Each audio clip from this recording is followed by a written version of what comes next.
சரண் Krishna YouTube சேனலுக்கு உங்களை அன்புடன் வரவேற்கின்றேன். குலதெய்வம் மற்றும் இஷ்ட தெய்வங்கள் நம் வீட்டில் எந்தெந்த இடத்தில் வாசம் செய்கிறார்கள் என உங்களுக்கு தெரியுமா? வாங்க வீடியோக்குள்ளே போகலாம்.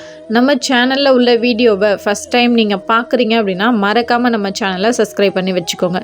நம்ம சேனலில் தொடர்ந்து குலதெய்வ பதிவுகள், ஆன்மீக தகவல்கள் வந்து கொண்டே இருக்கும். வாங்க வீடியோக்குள்ளே போகலாம். பொதுவாக ஒரு வீட்டில் அனைத்து தெய்வங்களும் வசிக்கக்கூடிய ஒரு இடம் எது அப்படின்னு பார்த்திங்கன்னா பூஜை அறை தான். ஏன்னா நம்ம அனைத்து தெய்வங்களோட திருவுருவ படத்தை வைத்து நம்ம பூஜை செய்வோம்.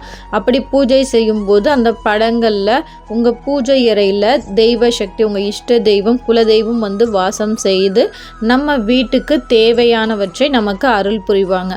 இது அல்லாது மற்ற இடங்கள்லையும் தெய்வங்கள் வாசம் செய்வாங்க. அப்படியே வாசம் செய்யக்கூடிய அந்த இடம் எப்படியெல்லாம் இருக்கணும் அப்படிங்கிறத பற்றி தான் இந்த வீடியோவில் தெளிவாக நம்ம பார்க்க போகிறோம். முதல்ல வாஸ்து பகவான் பொதுவாக ஒரு வீட்டில் எந்த இடத்துல இருப்பாங்க அப்படின்னு பார்த்திங்கன்னா, வீட்டின் மத்திய பகுதி அப்படின்னு சொல்லக்கூடிய ஒரு வீடு இருந்துச்சுன்னா அதில் சென்டர் பகுதியில் நம்மளுடைய வாஸ்து பகவான் அப்படிங்கிறவங்க இருப்பாங்க. அந்த இடத்துல நம்ம வெயிட்டான பொருட்களையோ இல்லை ஏதேனும் உடைந்த பொருட்களை வைக்கும்போது அந்த வீட்டில் வாஸ்து கோளாறுகள் ஏற்பட்டு அந்த வீட்டில் உள்ளவங்களுக்கு ஏதாவது ஒரு கஷ்டம் வரும். ஆனால் வீட்டில் மையப்பகுதியை நம்ம சுத்தமாக பராமரிக்கும் போது அந்த வாஸ்து பகவான் மகிழ்ச்சியாக வந்து வாசம் செய்து நமக்கு பல அற்புதமான பலன்களை வாரி கொடுப்பார். பொதுவாக குலதெய்வம் மற்றும் இஷ்ட தெய்வங்கள் நம்ம வீட்டில் வந்து வாசம் செய்யணும் அப்படின்னா நம்ம வீடு அமைதியாக இருக்க வேண்டும். அமைதியான இடங்களில், நறுமணம் மிக்க இடங்களில் தெய்வங்கள் விரும்பி வந்து வாசம் செய்வாங்க. அப்படி நம்ம குலதெய்வம் நம்ம வீட்டில் எந்தெந்த இடங்களில் வாசம் செய்கிறாங்க அப்படின்னு பார்த்திங்கன்னா, பூஜை அறை. பூஜை அறையில் நம்ம வைக்கக்கூடிய நிறை சொம்பு நீரில் அந்த தெய்வம் விரும்பி வந்து வாசம் செய்வாங்க. குலதெய்வத்திற்காக தனியாக தீபம் ஏற்றும் போது அந்த தீப சுடரில் குலதெய்வம் வந்து வாசம் செய்வாங்க. அது மட்டும் இல்லை, தலைவாசலில் நம்ம குலதெய்வம் நமக்காக, நம்மை காப்பதற்காக அந்த இடத்துல வாசம் செய்வாங்க. அது மட்டும் இல்லை, நம்ம அடுப்படியில், அதாவது சமையல் அறையில் நிறை கொட நீர், தண்ணீர் பானையில் நம்ம குலதெய்வம் வாசம் செய்வாங்க. இந்த இடங்களை நம்ம சுத்தமாக பராமரிக்கும் போது குலதெய்வம் விரும்பி வந்து வாசம் செய்து நமக்கு பல அற்புதமான பலன்களை பெற்று தருவார்கள். ஒவ்வொரு வீட்லேயும் பூஜை அறைக்கு சமமாக இருக்கக்கூடிய மற்றொரு இடம்தான் அடுப்படி, அதாவது சமையல் அறை. அப்படி சமையல் அறையில் உப்பு ஜாடி மகாலட்சுமி அம்சம் நிறைந்த ஒரு பொருளாக இருக்கும். அந்த இடத்துல மகாலட்சுமி விரும்பி வந்து வாசம் செய்வாங்க. அரிசி பானையில் அன்னபூர்ணி அம்மன் வந்து வாசம் செய்வாங்க. அஞ்சரை பெட்டியில் அன்னலக்ஷ்மி வாசம் செய்வாங்க. மஞ்சள் பொடியில் அம்பிகை வாசம் செய்வாங்க. அது மட்டும் இல்லை, நம்ம உப்பு ஜாடிக்கு பக்கத்தில் ஊறுகாய் ஜாடி வச்சு, ஊறுகாய் வீட்டில் எப்போதும் நிறைவாக இருக்கிற வீட்டில் கண்டிப்பாக குபேரரும் வந்து வாசம் செய்வாங்க. துவரம் பருப்பில் செவ்வாய் பகவான் வந்து வாசம் செய்வாங்க. அதனால தான் நம்ம முன்னோர்கள் சொல்லி வச்சுருக்காங்க, அரிசி, மளிகை பொருட்கள், மஞ்சள் பொடி, ஊறுகாய், துவரம் பருப்பு இதெல்லாம் வீட்டில் வந்து குறைவில்லாமல் வச்சுருக்கணும், எப்போதும் நிறைவாக வச்சுருக்கணும். இந்த பொருட்கள் அனைத்தும் நம்ம நிறைவாக வைக்கும்போது நம்ம வீட்டுக்கு அனைத்து சுபிட்சங்களும் வந்து சேரும்.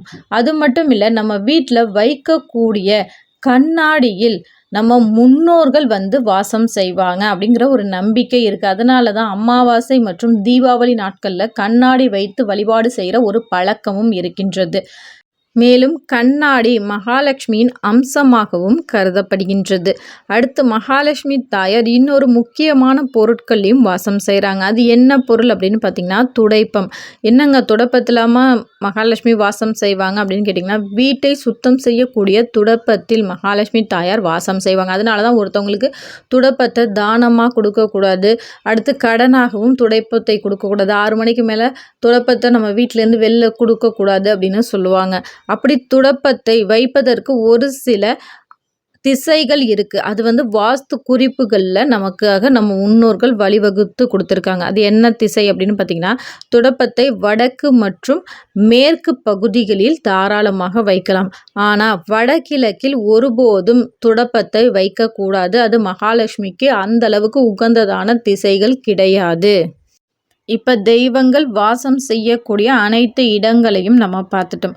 நம்ம வீட்டில் தெய்வ சக்தி, குலதெய்வ சக்தி வீட்டுக்கு விரும்பி வரணும், அனைத்து தெய்வ சக்திகளும் நம்ம வீட்டில் இருக்கணும் அப்படின்னா கட்டாயம் பயன்படுத்த வேண்டிய ஒரு 5 பொருட்கள் என்ன அப்படிங்கிறதையும் பார்த்துடலாம். முதல்ல உங்கள் குலதெய்வத்தின் அனுகிரகம் உங்களுக்கு வேணுமோ, இல்லைன்னா உங்கள் இஷ்ட தெய்வத்தின் அனுகிரகம் உங்களுக்கு வேண்டுமோ, எந்த தெய்வத்தின் அனுகிரகம் உங்களுக்கு வேண்டுமோ அந்த தெய்வத்திற்கு ஏலக்காய் மாலை அணிவித்து வழிபாடு செய்யும் போது கண்டிப்பாக அந்த தெய்வத்தின் அனுகிரகம் முழுமையாக கிடைக்கும். அதுவும் பௌர்ணமி நாட்களில் நம்ம ஏலக்காய் மாலை அந்த தெய்வத்திற்கு நம்ம வீட்டில் உள்ள படங்களுக்கே ஏலக்காய் மாலை அணிவித்து அந்த தெய்வத்தை வீட்டிற்கு அழைக்கும் போது கட்டாயம் அந்த தெய்வம் மனம் மகிழ்ந்து உங்கள் வீட்டில் வந்து வாசம் செய்வாங்க.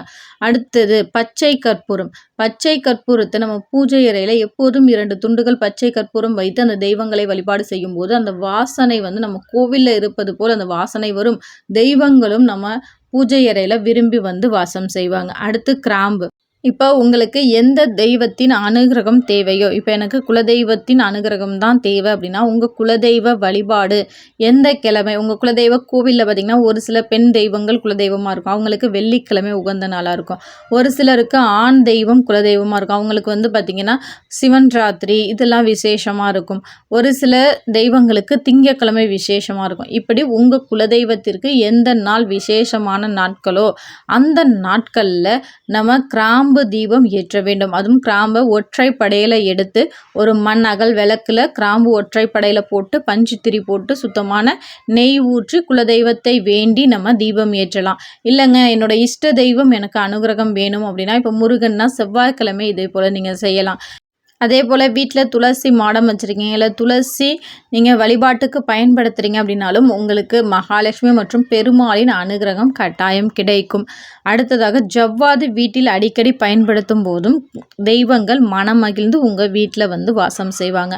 கண்டிப்பாக இது போன்ற பொருட்களை நம்ம பயன்படுத்தியும் தெய்வங்கள் நம்ம வீட்டில் வந்து வாசம் செய்வாங்க. நம்ம உள்ளன்போட எந்த தெய்வத்தை வணங்கினாலும் கண்டிப்பாக அந்த தெய்வம் நமக்காக நம்ம வீட்டுக்கே வருவாங்க.